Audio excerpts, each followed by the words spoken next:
გიორგი ვოლსკი პარლამენტის პირველი ვიცე-სპიკერი ქართული ოცნების ერთ-ერთი ლიდერი გვერდება პირდაპირ ეთერში. ბატონო გიორგი, საღამომშვიდობის მადლობა გადაცემაში მონაწილეობისთვის. მე იმ კითხვით დავიწყებ, რაც ნიკა მელიამ გაახმოვანა და თქვა, რომ ქართული ოცნება არ საუბრობს რეფორმებზე, არ საუბრობს ქარხნებზე და საუბრობს მხოლოდ ნაციონალურ მოძრაობაზე, იმიტომ რომ რეალურად ძალას ხედავს ჩვენში. ზუსტად ამ შეკითხვით გადმოვალ თქვენთან. გამარჯობა. რაგი პასუხოთ. ეგეც საოცრებაა რა პირდაპირ ეს რასაც უსმენთ. ხარ ვიცი მე ბოლოს ჩაუწია უკვე, იმიტომ რომ ეს რას ქვია არ საუბრობს. რამდენჯერ უნდა დავიწყოთ ეს თემა, რომ სულ ყველა იმას აბრალებს მედია საშუალებებს, მაგრამ რეალურად ვინ სვავს შეკითხვას? ვინ მოიკითხა ის 2000-მდე საწარმო მარტო ქართული ოცნების ხელისუფლების პერიოდში შექმნილია და მათ შორის არ არის მხოლოდ წვრილი და საშუალო. უშუალებელი მსხვილი საწარმოებიც არის და სახელმწიფოს დაფინანსებით არის შექმნილი და გასაკრული გასტუმრება ხდება ეხლა, მაგრამ ყველა ერთ ჩადებულ ლარზე 17 ლარია ინვესტიცია. სოფლის მეურნეობაში თუ გაიხედავ, ეხლა ზუსტად ციფრები არ მახსოვს, მაგრამ 900 მარტო დაფინანსებულია სხვადასხვა მცირე პროექტი და უამრავი ფერმერული მეურნეობა და კიდე მეტია დაგეგმილი და 10 წლიან გეგმაზე ვისაუბრეთ. მე დავყავით ეს 10 წლიანი გეგმა წლების მიხედვით. წელიწადი როგორ უნდა დამთავრდეს, რა ის არის, რამდენია ეკონომიკური ზრდის მაჩვენებელი იქნება და რას მოველით. მსოფლიო ბანკი რას ამბობს? მსოფლიო ბანკთან ერთად რას ამბობენ ექსპერტები? სად არის პრობლემა, სად უჭირს ხალხს? რა შეიძლება გავაკეთოთ ამ საომარი მოქმედებების პირობებში, რომელიც რეგიონში და მსოფლიოში მიმდინარეობს? სულ ამაზეა ლაპარაკი. და თქვენ რო ახსენეთ ეხლა ეროვნული თანხმობის პოლიტიკა. სწორედ ამ თემებზეა სასაუბრო ამ ეროვნული თანხმობის ფორმატში, სადაც ჩვენი აზრები ერთმანეთს მაგრამ ნაციონალური მოძრაობა და ოპოზიცია სხვანაირად ფიქრობს. ბატონო გიორგი, იცით რა მაინტერესებს? დაიწყეს მასობრივი შიმშილობის გეგმა გამოაცხადეს. ეს როგორ აისახება ქვეყანაში ისედაც მძიმე პოლიტიკურ სიტუაციაზე? ხო ხედავთ, მაგალითიც ეგ არის. განათქვენი შეკითხვაა სუსტი ან უდრო. უბრალოდ ერთი ეს პატარა ოდნავ თვალის გადავლება სიტუაციაზე რა ხდება, სად არის ეკონომიკა, სად არის სოფლის მეურნეობა, სად უჭირს მოსახლეობას და რამდენი სამუშაო ადგილის შექმნას ველოდებით, რამდენი ადამიანის ხელფასი მოიმატებს, რამდენის პენსია და რა იქნება ჩვენი თავარი გამოწვევები. ამ საკითხებთან დაკავშირებით 3 წუთი ლაპარაკით, 2 წუთი კი ვერ შევძელით, გადავედით იმ წუთში შიმშილობაზე და ნაცმოძრაობაზე. სწორს ამბობს ბელია, რომ ეგ მარტო ჩვენზე ლაპარაკობენო. მე ვილაპარაკებთ ამდენი ესეთი მასშტაბის მავნებლობა, რაც ამათმა ჩაიდინეს, როცა რესურსი ქონდათ ხელში. და ეხლა რასაც ჩადიან, როცა ის რესურსი არ აქვთ, რასაც სისტემური ძალადობრივი მართლობა ქვია. და ის რესურსი არ გააჩნიათ, რომ საქართველოს კიდე დანარჩენი ტერიტორიები ჩააბარონ მომხდურს. ამ რესურსი აღარა აქვს და ეხლა დარჩათ საპროტესტო აქცია. მე არ ვიცი, მე მგონია, რომ თუ პატარა მცირე ანალიზს მაინც მოვასწრებ, მისი საუბრის მერე არ იქნება ურიგო. ეგერთი რომ ჩამოსვლა სააკაშვილის რამ განაპირობა. ვინ შთააგონა ჩამოსვლა, რომ მას წაყვებოდა ხალხი და რატომ ჩათვალა, რომ მართლაც იგი აღმოსავლეთის ვარსკვლავი და დაუჭარბებლად ვიტყვი არის ადამიანი, რომელიც ჯორჯ ვაშინგტონს არის შესაძლებელი. დავით აღმაშენებელს აღარც ედარება, იმიტომ რომ დავით აღმაშენებელზე მეტი აქვს გაკეთებული, როგორც თვითონ აღნიშნა. იქ ლუარსა მეფე პატარ ფიგურებზე კიდე უკვე აღარ ვლაპარაკობ. დღეს აგერ მაჰათმა განდი შეადარა საკუთარი თავი. ეხლა ამ რეალობაში ამ ფსიქოტიპს რო შთააგონეს, რომ მისი ჩამოსვლა არის აუცილებელი, იმიტომ რომ ამდენის ხარჯვა უკვე, ამდენი შენახვა, ამდენი პარტიული აქტივისტვის ფულის გამოყოფა, თუნდაც ტელევიზიების დაფინანსება, რესურსი, უშველებელი დაიხარჯა, შედეგი ნულია. და ჩათვალო რომ უნდა ჩამოშ. დააგონეს თუ არა, არ ვიცი. ეხლა ერთი ამბობენ გახსოვთ მელია გამოვიდა და თქვა რომ საერთოდო ამ თემებზეო რაც შეეხება სააკაშვილს მე ვისაუბრებო დიახ მე ვილაპარაკებო და არ უნდა იყოს რუსთავის ციხესთან თქვა დიახ ალბათ ისიც გახსოვთ პარტიის ერთ-ერთმა არანაკლები დონის ლიდერმა გვარამიამ განაცხადა რომ საერთოდო ნუ მოусმენთო იმიტომ რომ შეიძლება რაღაც არაადეკვატური თქვასო ჯანმრთელობის მდგომარეობიდან გამომდინარეო და აქედან გამომდინარე მე მომისმინეთ მე რასაც ვიტყვი და დავწერო ეგეც გახსოვთ რაც თქვა ეხლა ამ ადამიანმა გადაწყვიტა ამ შიმშილობის თემიდან გამოსვლა ერთი პერიოდი და უთხრეს რომ ლუკმაც კი რომ ჩაიდო არის ყველაფერი ჩაყრილი წყალში ის რასაც გეგმავდით ხალხი არ წაყვა იგი არ გეგმავდა არჩევნების წინ გამოსვლას იგი გეგმავდა რომ არჩევნები როგორც კი დამთავრდება გამოეცხადებინა გამარჯვებულად თავი და გამოსულიყო და რუსთაველზე დაეწყო ხალხის შეკრება ეს ხომ რეალობაა აი ეს ხო დავინახეთ ეხლა აქედან გამომდინარე ეროვნული თანხმობის კონცეფცია იქნა წამოყენებული. რამდენად რეალისტურია თქვენ მაგას მეკითხებით და შეიძლება თუ არა არის თუ არა შიმშილობა გარკვეული შანტაჟი ხალხისა, ვინც ამ ეროვნული თანხმობის ფორმატში ელოდება სულმოუთფელად. პირველი უნდა გითხრათ, რომ ყველა პოლიტიკური ძალა, რომელიც მათ ჩამოეკიდა, რეალურად გზნობს, რომ დაკარგა ის რეიტინგი მცირე, მაგრამ ის კიდე მცირე კიდე გაუნახევრდა, ვინაიდან სააკაშვილის და აი სააკაშვილის სპეციალურად ვამბობ სააკაშვილის ნაცმოძრაობის პარტიის სახე წაიშალა და გადავიდა გადაწუდა ყველას ვინც სატელიტად ჩაიყენეს აი ეს არის სიტუაცია თუ არ აღწერეთ პასუხის გაცემა გამიჭირდება და ახლა როგორ ვიყოთ მაშინ რა პროცესი მიმდინარეობს ოპოზიციაში ჩვენ ვხედავთ რომ ნაწილი რომელიც სალომე ზურაბიშვილთან მიდის ამბობს რომ ეს სხვადასხვა საკითხს ასახელებს ეროვნული თანხმობის საფუძვლად ნაწილი პოლიტიკურ მართლმსაჯულებას, ნაწილი შარლ მიშელის შეთანხმების ყველა პუნქტის შესრულებას. აი ნიკა მელიამ თქვა რომ არა, მიხეილ სააკაშვილის გათავისუფლება არ იქნება ჩემი მთავარი მოთხოვნა, ჩემი მთავარი მოთხოვნა იქნება პოლიტიკური მართლმსაჯულების დასრულება. თქვენთვის აი ამ პროცესში რა არის ის საკითხი, რაზეც შეიძლება კონსენსუსს მიაღწიოთ პოლიტიკურმა ძალებმა? სიტყვების თამაშია ეხლა. მოიგონა რა თქვენ შეკითხვა დაუსვეთ პოლიტიკური მართლმსაჯულება, რომელ პოლიტიკურ მართლმსაჯულებაზე ვლაპარაკობთ ერთი წუთით.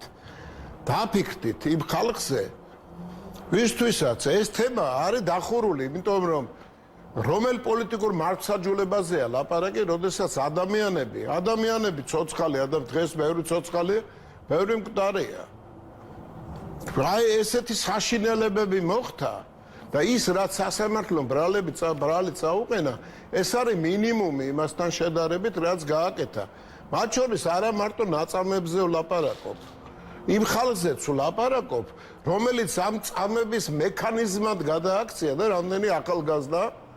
რამდენი ახალგაზრდა კიდევ აი ესეთი გესტაპოს სტილის მართლობაში ჩართო. და რაც მთავარია, გვავიწყდება ყოველთვის. ეს სისტემა, რომელიც შეიქმნა, ამან შედეგი რა მოიტანა მართლაც ეკონომიკური აღბავლობის რაღაცა ისეთი უპრეცედენტო როგორც თვითონ ლაპარაკობდა ან ტერიტორიების აღდგენა ტერიტორიული მთლიანობის თუ პირიქით მოღალატეობრივი წმინდა და არც მეტი არც ნაკლები პოლიტიკით ჩააბარეს რუსეთის ფედერაციას ხო სხვა გეგმა ქონდა დასავლეთ ამერიკას ევროკავშირს ეს ხო რეალობაა ყველაფერი და შიმშილობას რაც შეეხება მე ვიცი ახალგაზრდა ვით შიმშილობდა ხოლო იმიტომ რომ ხერხემალი დაუზიანეს და თანამესაკნეების დახმარება რო არ დაჭირებოდა ტუალეტში გასაყვანად. აი ეს არის შიმშილობა. და ეხლა პოლიტიკური მართლმსაჯულება ამ სიტუაციაში რომელ ბრალდებას ეხება ერთი ვინმე მაღნიშნოს. მე ვინმეს კი არ ვეკითხები ამას. რიტორიკულ შეკითხვასო. დავანებოთ ერთი და იგივე რამეზე ვსაუბრობთ, იცით? სწორედ თქვა ნიკანორ მელიამ ეროვნული თანხმობა როდის დავიწყეთ იცით ჩვენ როდესაც ნიკანორ მელია რომელიც იყო აშკარა ბრალდებული და დამნაშავე აშკარა, თუნდაც ერთ-ერთი აი ფიზინა ივანიშვილის ბანკი რო იყო, ამიტომ ალბათ შეიძლება არ მიყვარს სასამართლო. ან სასამართლოს ხელისუფლება იმ პერიოდში რაღაც გარკვეულ პრასტრაციაში იყო. არეული იყო სიტუაცია, რომელიც მონაწილეობდა ბანკის ძარცვაში. და კერძო საკუთრების წართმევაში, როგორც ეს ჩანაფიქრი იყო და ახორციელებდნენ ჩვეულებრივად 2012 წლამდე. როდესაც ჩვენ მთელი ეს თემა რაც შეეხებოდა წარსულს, იმიტომ რომ ადამიანები უამრავი, აი როგორც გითხარით, ჯარისკაცებად იყო ჩართული ამ თემაში და შეწირა პრინციპში თავისი ამ ხალხის ახალგაზრდების მომავალი ამ სადისტურ რეჟიმს, აი ამ თემებთან დაკავშირებით არ გაკეთებულა საერთო პოლიტიკური შეფასება ნაცმოძრაობის. იქნებ შეცდომა იყო. ჩვენი მომხრეები სულ მაგას გვეუბნებიან. მე ვფიქრობ არ იყო შეცდომა. თემა, რასაც ქვია ეროვნული თანხმობა, ისტორიის გარკვეულ აი ამ შავ თუ სისხლისფერ პერიოდს ადვილად გაივლის თუ კი აი ამ საგანგებოდ მძიმე ვითარებაში მოვახერხებთ სამშვიდობოს გასვლას. ყველა წინაპირობა გვაქვს ამისთვის. ერთადერთი, რასაც ჩვენ ეხლა უყურებთ, რაც ხდება ჩვენ გარშემო, ეს არის შემოთავაზება რუსეთისა, რომ 3+3 რაღაც ფორმატი შეიქმნას, თორე საქართველო არის ერთადერთი წინააღმდეგობის გამწევი და საქართველოს დესტაბილიზაცია არის ის, რაც პასუხად შეიძლება გაისმეს. ლავროვმა თქვა ის, რომ არ არსებობს ნატოსთან დაახლოების თემა გამოიწვევს ჩვენს კაც რეაქციას და ისევ დესტაბილიზაცია არის ამის ერთ-ერთი სერიოზული ნიშანი და არის კიდევ სოფლიოში მიმდინარე რეგიონში მიმდინარე პროცესები, სადაც საქართველოს სწორი პოზიცია უკავია სწორ მოკავშირეებთან. აი ეს არის ვითარება და არის მეორე ვითარება საქართველოში, რომელიც დესტაბილიზაციის რესურს აგროვებს, ვერ შეაგროვა და ეხლა გადავიდა შიმშილობაზე, რომ იქნებ ამითი გაიტანოს თავი. სხვა სურათი. ბატონო გიორგი, აი თქვენ მიხეილ სააკაშვილის პატიმრობა უქმნის თუ არა დისკომფორტს თავად ქართულ ოცნებას, მმართველ პარტიას? იცით რა, დამნაშავე სააკაშვილის გარეთყოფნა უკრაინაში, კიდე საქართველოში, უქმნის დისკომფორტს მთელ საქართველოს. მათ შორის ნაცმოძრაობის მხარდამჭერებს. და ადამიანი დამნაშავეა და ხა დისკომფორტი რას ნიშნავს დისკომფორტი? თქვენ ხარ გონიათ მართლა გირგვლიანის მკვლელების შეწყალებაზეა და ან კოსტუმებზეა გასამართლებული. შეწყალებაზე კი არა, სისტემა შექმნა, სახელმწიფო დანაშაულებრივი სისტემა შექმნა, კანონები შეცვალა, პარლამენტი ჩაითრია, შინაგან საქმეთა სამინისტრო ჩაითრია, რომ ამ ადამიანებს არასწორი ჩვენება მიეცათ და შექმნა სისტემა, რომელმაც დანაშაული განზრახს დაფარა, რადგან არ ყოფილიყო შემდგომი, ვთქვათ, გაუარესება მისი პოლიტიკური გუნდის. ეს არის ადამიანი, რომელმაც ფული დახარჯა კოსტუმებში კი არა. კბილით მასაში დახარჯა ფული, როცა ომის ბრძოლის ველზე ის ბიჭები ძლივს გამოიყვანეს ეკლესიამ და მეორმა ჩემო მეგობარმა. მიტოვებულები ცხედრები. ამ ადამიანმა დახარჯა ბოტოქსებში თანხა უშველებელი, რომელიც და აი ნიკა ყიფშიძის კიდევ გერმანიაში მკურნალობა და უშველო კიდე შემიძლია ჩამოთვალო. და შვილს არ ვეხები, იმიტომ რომ შვილი მართლაც ნიჭიერი კაცია, მაგრამ როგორ შეიძლება სწავლის ფული აი ეს ამის მეათედი გააკეთა აგერ საფრანგეთის პრემიერ-მინისტრმა და 5 წელი მიუსაჯეს, მათ შორის მნიშვნელოვანი რაოდენობა ციხეში უნდა მოიხადოს. თქვენ წარმოგიდგენიათ რაზეა საუბარი და იქ იმედი და ის თუ თქვენ არ ენაღვლება ხალხს, მე რა იმედში შევარ და მიანგრია მოანგრია. ბატონო გიორგი, იცით რა არის? აი ჩვენ ვხედავთ, რომ ერთი მხრივ დაიწყო ეს პროცესი, მნიშვნელოვანი პოლიტიკური პროცესი ეროვნული თანხმობის სახით, მაგრამ მეორე მხრივ ნაციონალური მოძრაობა ჩაერთო ამ პროცესში, მაგრამ ბრძოლის სტრატეგია გარკვეულწილად შეცვალა. ანუ ერთი მხრივ მასობრივი შიმშილობა და ახლა დაანონსეს, რომ ასევე პროტესტი გაძლიერდება და შეიძლება იყოს უკვე ისე უწყვეტი აქციები. აი როგორ გესახებათ ასეთი ამ ვითარებიდან გამოსავალი და ეროვნული თანხმობის პროცესს აქვს ამ კონტექსტში რაიმე პერსპექტივა? სიტყვა შენ არ მინდა ისევ სააკაშვილის გარშემო ტრიალეთ. ეროვნული თანხმობა არის აუცილებელი ერთ რამეზე. საზოგადოებამ მოქცა მანდატი, გარკვეულად გადაანაწილა პოლიტიკური ძალები პროცენტულად, რომელიც უნდა იყოს პარლამენტში, არჩევნები ჩატარდა სამართლიანად და კეთილი უნდა ვინებოდა ეროვნული თანხმობა, უნდა მოვახდინოთ გარკვეულ საკითხებზე, მაგალითად საგარეო ურთიერთობების თემას. მოვაწერეთ ერთად ხელი 2012-შიც, 2016-შიც და 2020-შიც. იმის მერე რამე შეიცვალა ამ ადამიანებში? ან რამე ნახეთ ეროვნული თანხმობის ნიშანი ხმერობთ ხოთ. აქედან გამომდინარე მთელი ეს მასა ინფორმაციის სააკაშვილმა ჭამა თუ მოინელა ამ საკითხებთან დაკავშირებით არის კონცენტრირებული. რა საწარმოებზე არ ვლაპარაკობთ, რომელ სოფლის მეურნეობაზე არ ვლაპარაკობთ, ეკონომიკის მინისტრი მოვიდა, შინაგან საქმეთა მინისტრი მოვიდა, მეუნებით შექმნით საგამოძიებო კომისია, უშველებელი უფლებები აქვთ ხო პარლამენტში.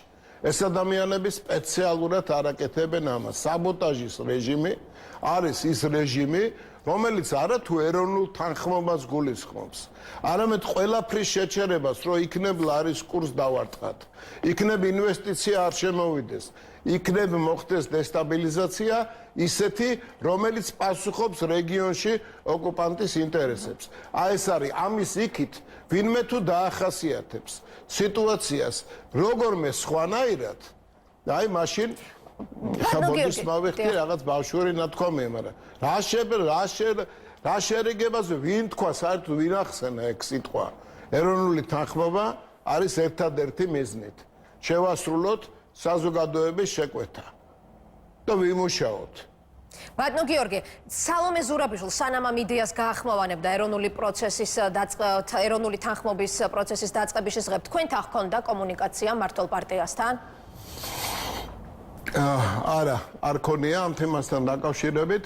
ჩემთან კომუნიკაცია, ყოველ შემთხვევაში პოლიტსაბჭოს წევრებთან რაიმე კომუნიკაცია არ ქონია, მაგრამ ეს თემა მე ვერ ვიტყვი, რომ ჩვენთვის უცხოა. კიდევ ერთხელ დაუბრუნდები მაშინ, იცით რაღაცა ესეთი პრიმიტიული, რომ აი უთხრა, ვთქვათ, სალომე ზურაბიშვილმა სიტყვაზე კახა კუჭავას, ან ირაკლი კობახიძეს, ან ირაკლი ღარიბაშვილს ამის შესახებ. ეს არ არის სალაპარაკო თემა, იცით რა, ესე მინდა ვთქვა. მოდით ესე თქვით, ესე არ არის, ეს არ ხდება სახელმწიფოს მართვა ასეთი პრიმიტიული ფორმულით. აქ არის ლაპარაკი იმაზე, რომ ქართული ოცნება თავის ეს ხელისუფლება საკითხს არტოვებს, სადაც თუნდაც მწვავე კამათის პირობებში არაკეთებს იმას, რაც მას ევალება არჩევნების შემდეგ. ბოლოს და ბოლოს პარლამენტი ხო არ არის, აქ მთავარი კაბინეტი ხო არ არის მთავარია რა. აქ არის მთავარი, ამ გადახედეთ, ვინმე მიცით საერთოდ რა კანონპროექტებია მიღებული, რა სიახლეებია მეწარმეობის შესახებ კანონი შემოვიდა უნიკალური, რომელიც უშველებელ რესურსებს აძლევს დამატებით ჩვენ წარმოებას. სოფლის მეურნეობაში რა არის ახალი სიახლე, ვინმე საინტერესებს საერთოდ ამასთან დაკავშირებით განსაკუთრებით ნაცმოძრაობაზე მაქვს საუბარი.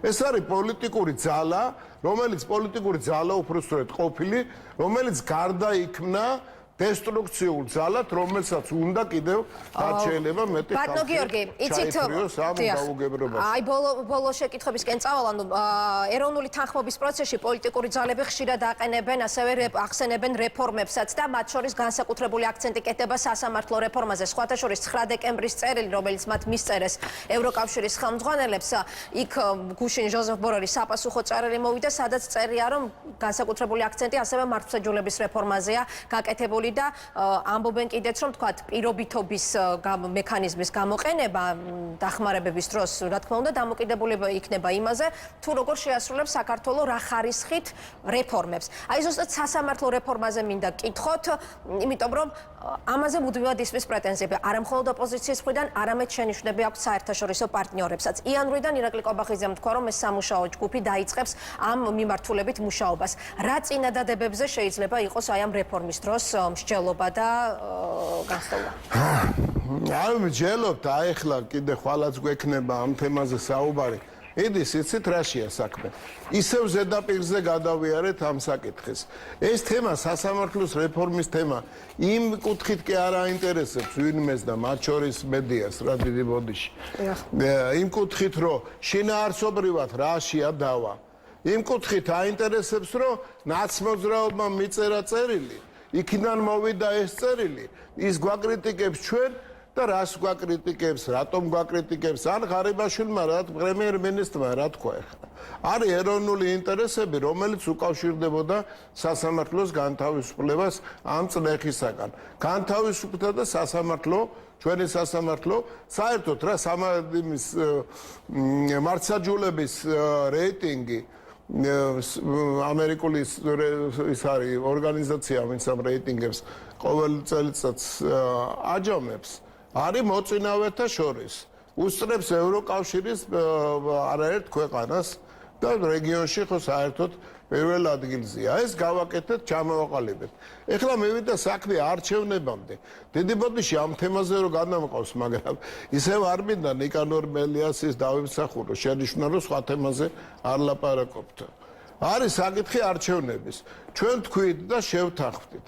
რომელი შარმიშელის შეთანხმებაზეა ლაპარაკი არ არსებობს. არავე არ შეუერთდა და 4 პარტია ნაცმოძრაობა და ჩვენ რო გამოვედით, რატო გამოვიდნენ, სირცხვილი არ არის ეგრე ლაპარაკი. ნუ თავი დავანებოთ მაგას, მაგრამ ვეუბნებით რომ მოდი გავაკეთოთ გრძელი სტადია, სადაც ყველამ ოპოზიციამ და უმრავლესობამ მოვილაპარაკოთ კანდიდატურებთან დაკავშირებით. 5 ადგილი იყო დარჩენილი. და რა გამოვიდა, იცით, ესენი ამბობენ რომ ჩვენ არ მოგელაპარაკებით, არ კონსენსუსზე კი არა ელაპარაკი. ჩვენ რასაც ვიტყვით, უმცირესობა ის უნდა გააკეთოთ. ჩვენ ვეუბნებით რომ მოდი იქნე მოვილაპარაკოთ. მოდი ჯერ 113 ხმა იყოს რომ ამისთვის საჭირო. მერე 2/3, მაგრამ 2/3-ზე სანამ ჩამოვალთ, კიდე განმეორებით რაღაცა პროცედურები გავიაროთ. ხა დეტალებში არ გიყვებით. ვინ მოყვება, ვინ გელაპარაკება საერთოდ ამ თემაზე? ვინ ესწრება საერთოდ ან მოსამართლეების შერჩევის, კანდიდატურების შერჩევის პროცესს ან რაღაც? ჩვენ სულ გვინდა, მერე ხა ესეც ხო ამჩნევს არა? ეხლა მე რა მგონია, იცით, მაგრამ კომპლიმენტს კი არ ვამბობ. ესეც არ არის ეხლა ნიკანორ მელია ის კაცი არ არის, რომელსაც ხელმძღვანელად ლიდერად ცნობენ ესენი. სააკაშვილი არის მათთვის ლიდერი, ვინც აჭმევს, აფინანსებს და ვისაც რაღაცა კავშირი ჰქონდა საერთაშორისო დონეზე და ინგლისური იცის, ყველანაც იცის, მე მგონი ცოტა. ხო? არის ეს არის ამას ცნობენ ლიდერად. ეხლა ის რას გეუნება არა, ებს ლაპარაკობს, რა თემა უნდა შემოგვიტრიალონ და შემოგტენონ სასაუბროთ. ეს არის აბსოლუტურად სხვა საკითხი, მნიშვნელოვნად განსხვავდება იმისგან, რაც პრობლემები საქართველოს წინაშე დგას. სამწუხაროდ დრო ამოგვეწურა, გიორგი ვოლსკი, დიახ. დიდი ბოდიში რა ხა. მელიას მეთოდს მივყვები. ეხლა თუ კი რაიმე ჩვენსა და ევროკავშირს შორის გასარკვევია, ეს აბსოლუტურად არ ეხება ნაცმოძრაობას, რომელიც ევროკავშირი კი არა, ყველა ზონიდან გასულია. მაგრამ გასარკვევი არის თუ ეროვნულ ინტერესებს რაც არ უნდა იყოს უპირისპირდება, დეტალებში შევიდეთ და ვიკამათოთ. და ეს არის რაც განაცხადა პრემიერ-მინისტრმაც, აგერ ირაკლი კობახიძემაც ამაზე ისაუბრა და მეც იგივეს გეტყვით. გამორიცხულია, რომ ნაცმოძრაობას საშუალება მიეცეს იმისა, რომ დაანგრიოს ეს ქვეყანა. გამოვიდეს სააკაშვილი, ჯერ ამბობდა გამოდითო, საერთოდ არ გითხრათ. არ აქვს მნიშვნელობა უკვე ჩემ. დაასრულეთ ბატონო გიორგი და აღარ ესმის ბატონ გიორგის ჩვენი ხმა. გიორგი ვოლსკი პარლამენტის პირველი ვიცე-სპიკერი, ქართული ოცნების ერთ-ერთი ლიდერი პასუხობდა გადაცემა დღის თემის შეკითხვებს პირდაპირ ეთერში. ამით გადაცემა დასრულებულია. შევხვდებით ერთმანეთს ხვალ საღამოს 9 საათზე.